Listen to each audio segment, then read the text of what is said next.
Ezekiel 5. Now you, son of man, take a sharp sword, use it as you would a barber's razor, and shave your head and beard. Then take a set of scales and divide the hair. You are to burn a third of it in the city when the days of siege have ended. You are to take a third and slash it with the sword all around the city, and you are to scatter a third to the wind. For I will draw a sword to chase after them. But you are to take a few strands from the hair and secure them in the folds of your robe. Take some more of them, throw them into the fire, and burn them in it. A fire will spread from it to the whole house of Israel. This is what the Lord God says. I have set this Jerusalem in the center of the nations, with countries all around her.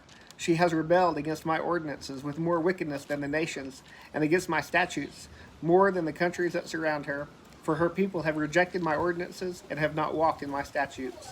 Therefore, this is what the Lord God says. Because you have been more insubordinate than the nations around you, you have not walked in my statutes or kept my ordinances.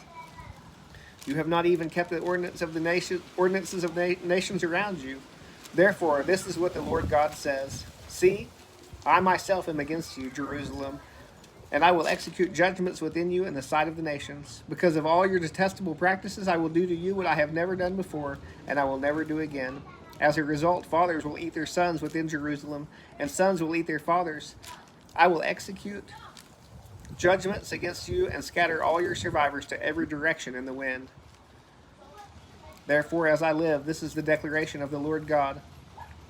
I will withdraw and show you no pity, because you have defiled my sanctuary with all your abhorrent acts and detestable practices. Yes, I will not spare you. A third of your people will die by plague and be consumed by famine within you.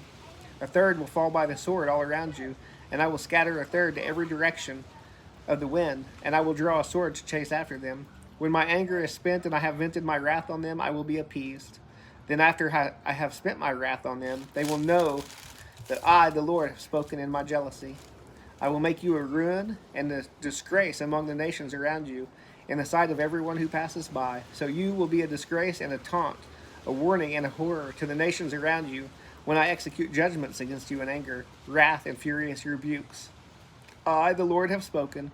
When I shoot deadly arrows of famine at them, arrows for destruction that I will send to destroy you, inhabitants